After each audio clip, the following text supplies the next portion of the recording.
Senhores telespectadores, novamente aqui estamos na nossa mesa de bar pela TV Galega Imagem da Cidade, trazendo o blumenauense para contar a respeito de sua vida e sua atividade. No programa de hoje, temos aqui a participação de um juiz de futebol, sujeito corajoso, né? E que não tem pena da mãe. Aliás, como outros membros da família, porque o meu convidado de hoje é o nome dele é um nome difícil, Wellington Bozano. Wellington Bozano. Isso. De onde é que ele tirou esse nome, tempo aí? Boa tarde, Pimpom, boa tarde ao público que nos assiste. Isso, como o senhor falou, é coisa do meu pai. Esse nome, Wellington, eu acredito que é único. Inventor. Eu não conheci outro Wellington até hoje. E ele serviu, meu pai serviu em 1957 para 58, no Rio de Janeiro.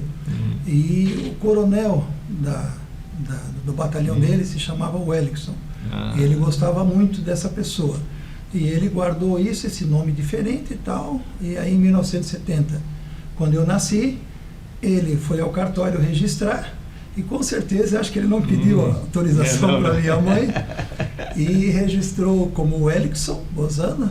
E voltou para casa, e quando minha mãe viu, já estava registrado. Eu já tinha nome registrado, então, mas agradeço a ele, porque é um nome único, né? E, de repente, é uma coisa que ele me viu, no general, viu que eu talvez poderia ser alguém, não digo importante, mas alguém que possa progredir na vida, e acho que deu certo. Então é você e o general lá, o coronel general. E quem sabe a mãe do outro também buscou em alguma coisa lá nos Estados Unidos, na Inglaterra, sei lá o que. Alguma coisa assim, né, Pimpom? Porque não é um nome comum, não é comum, né? Então eu sei que... É que o Zon, na língua deles, do sueco, por exemplo, é filho, né? Isso, então, é filho do Elik. Então seria um filho do Elik. O Anderson é o filho do Anders. Isso, a tradução mais ou menos seria isso aí, como o senhor colocou, né? E então você é filho do Celso Bozano. Celso Bozano. Eu venho de uma família, meu pai falecido já, né? Celso Bozano, casado com a minha mãe, Marli Bozano, né? Que essa semana até completou 80 anos de vida. E está bem, graças a Deus. Seu pai morreu cedo, né? Meu pai faleceu com 52 anos. Ele faleceu de infarto. Em 1993, já se vão 33 anos, né? E foi bem no comecinho de janeiro, dia 2 de janeiro. Estava quente como hoje aqui em Blumenau. E um infarto fulminante que Deus o levou assim, né? Dessa forma. E a minha mãe trabalhou por muito tempo na cooperativa da Hering, né? No bairro Bom Retiro aqui de Blumenau. Quase se aposentou lá. E depois veio a trabalhar na Sul-Americana Modas, no centro, aqui com o seu Nelson, falecido Nelson também. E ela quase teve 2 aposentadorias, trabalhou por 50 e poucos anos já. E passou por alguns perrengues aí, sendo esposa de árbitro. Depois eu vim apitar, então ela também, quando ela achou que tinha acabado o problema, o filho resolveu apitar também. Quando eu era presidente do Palmeiras, sim, ele apitou um jogo nosso aí contra o Joinville. Correto. E o Palmeiras estava ganhando de 1-0. E aí terminou o jogo, o tempo de jogo, e ele não parava o jogo, e o jogo continuava, e o Joinville veio para cima, e o nosso pessoal se defende. Daqui a pouco, o Joinville empatou o jogo. Depois que o Joinville empatou, em seguida ele acabou o jogo. Deram até tiro para cima lá no campo, né? Podia ter morrido antes. Esse jogo, Pimpão, me marcou, porque eu tinha na época, isso foi em 1980. Ele se quebrou o relógio. Em 1980 foi esse jogo no estádio Aderbal Ramos da Silva, o nosso saudoso Deba, aqui no centro. E me marcou porque eu estava no campo, né? A gente morava no centro. Meu pai e minha mãe, eu sou o mais velho de 3 filhos, né? Eu sou o mais velho. Depois o meu irmão Anderson Bozano, falecido já também de acidente. Também foi árbitro da Liga, foi árbitro da Federação também. Prematuramente nos deixou, né? Tinha acabado de recém-formado em Direito, sofreu um acidente domingo à tarde indo apitar futebol amador em Pomerode e sofreu um acidente trágico. Ele estava de carona e não resistiu. E a minha irmã, a Marilis Bozano, né, que é bancária, hoje ela trabalha como autônoma também. Então eu sou o mais velho dos três filhos. E nesse jogo, especificamente que o senhor colocou aí, em 1980, eu tinha 10 anos, estava no campo, e jogando à noite até. Fui com meu tio, o falecido Enio Bozano, Babalu, o pessoal também conhece, já teve, inclusive, no seu programa. me levou e o jogo estava transcorrendo normalmente. O Palmeiras ganha, era Blumenau. Em Joinville? Ganhando de 1-0. E no final do jogo eu lembro que o goleiro não queria jogar, e catimba daqui, cera, e catimba amarelo, e expulsou o goleiro, o outro goleiro demorou para entrar. Eu sei que o jogo paralisou um pouco, mas o relógio dele correu, e por uma infelicidade, se perdeu, o Joinville empatou, e aí a coisa complicou nos acréscimos.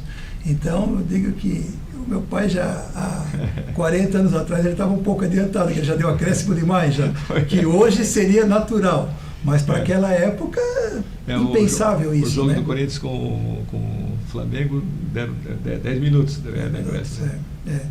E naquela época teve contusão mesmo. O acréscimo que tem que ser dado em função de perdas que existem no jogo. E naquela época o senhor sabe que existia muita cera, e o Blumenau precisava do resultado. E talvez meu pai, para não demonstrar que era de Blumenau, e aí disse assim, não, aqui sabe como é que era a turma das antigas, aqui não vai ser assim como vocês querem. E aí levou o azar que o Joinville empatou, e aí, meu amigo, eu tive que ir embora de casa, que nós morávamos ali na Rua Angelo Dias, no SESI, na Rua do SESI, aqui, do lado de uma distribuidora de revistas que tinha ali da Abril, né? E eu tive que vir embora, que a coisa complicou, e eu digo, meu pai hoje vai sair de madrugada aí do vestiáriozinho pequeno do nosso Deba ali. E realmente aconteceu, ele chegou, acho que foi 4 horas da manhã, inclusive aquela semana ele não pôde quase que nem sair de casa, meu pai tinha porte de armas, e depois quando ele saiu, só armado de casa, entendeu? Então assim, foi um jogo bem complicado. Aí a pessoa já tinha esquecido, né? Aí depois outro ano a coisa voltou ao normal e tal, mas assim, isso um jogo marcou assim, eu com 10 anos eu digo assim, nossa, tem que cuidar, não posso mais em tudo quanto é jogo, né? Mas enfim, foi uma época boa. Do nosso juiz, assim, teve duas que eu não esqueço nunca, né? Uma do Alvirense, que o Alvirense apitou um jogo lá no Scarpelli, do Figueirense lá.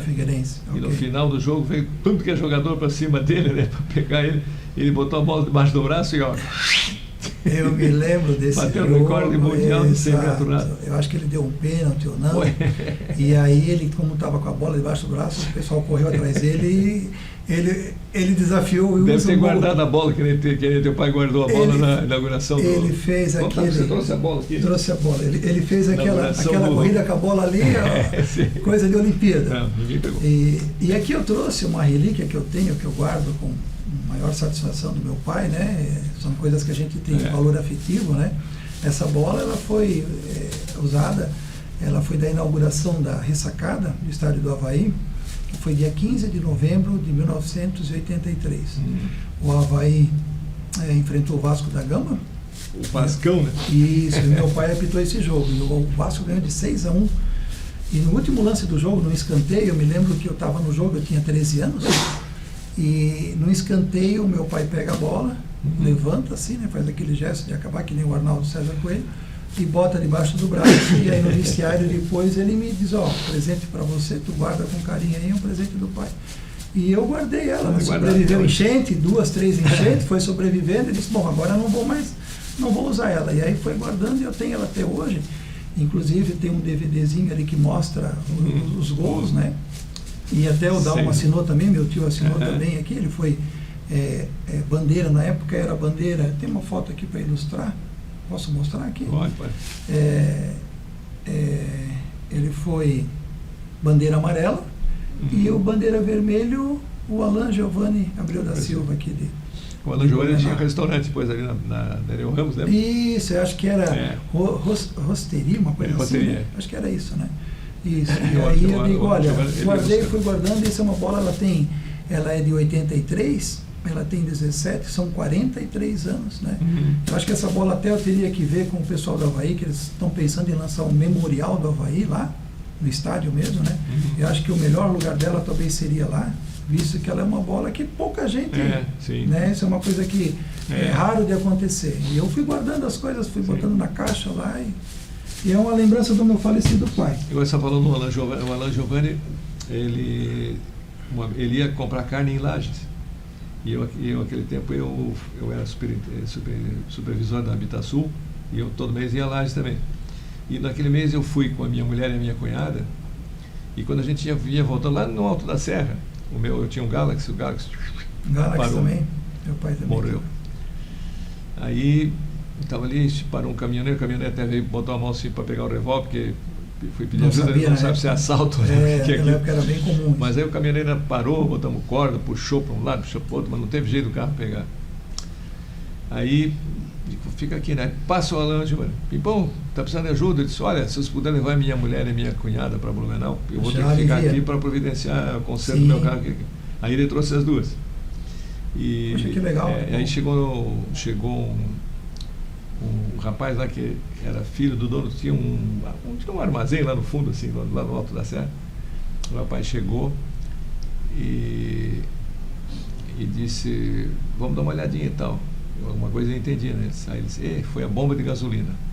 E quando eu fui para Lages, passou ali em Pouso Redondo, né? Pouso Redondo. Eu vi um ferro velho e vi um cara desmontando um Galaxy. De quem sabe esse cara tem. Pô, voltamos, né? Eu paguei para ele, fomos lá em Pouso Redondo. É ali que eu vou, né? Aí a mulher disse, não, meu marido está lá no barbeiro fazendo a barba. Eu falo com ele. Fui lá, ele estava realmente com a barba. Aí terminou de fazer a barba. Ele já tinha pendurado uma bomba de gasolina, né, que já tinha desmontado. Já estava te esperando? Já estava. Foi lá, montou para mim, aí liguei o carro, pegou, eu pude voltar, né? Cheguei umas 3 horas depois em casa, mas cheguei. São histórias que a gente não esquece, né, seu Pimpão? Então, voltando ao futebol, né? Ali do futebol. E aí nós morávamos no centro, sempre morei no centro, né? E eu comecei. Meu pai faleceu em 93, mas antes disso eu comecei a trabalhar muito cedo. Com 13 anos eu já comecei a trabalhar. O que você fazia? O seu Carlos Alberto Pintarelli. O Pintarelli, sim. Deve conhecer, ele foi meu primeiro patrão. Ele tinha um estúdio de pintura de toalhas e quadros para Artex, para as outras empresas ali no edifício catarinense. No 15º andar, no último andar. E ele estava sendo um office boy para fazer as correrias de banco, fazer os pagamentos, dar uma ajeitada aqui, fazer as... E aí ele era nosso vizinho, ele morava no terceiro andar, e nós morávamos no primeiro andar do prédiozinho ali na Angelo Dias, né?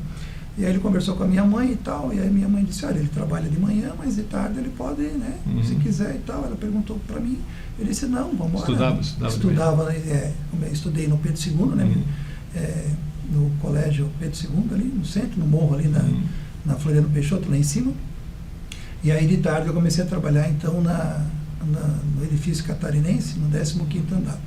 E aí eu conheci ali o edifício catarinense com a palma da mão, porque eu já morava no centro, já conhecia restaurante chinês, ali tinha a Galeria Hoffman, tinha a Dona Olga, tinha a feira, o Hotel Rex, a distribuidora de revistas ali, tinha o SESI, tinha a Gráfica 43, tinha a Loja Paiter, tinha o Pinguim, onde o pessoal se reunia. Sim.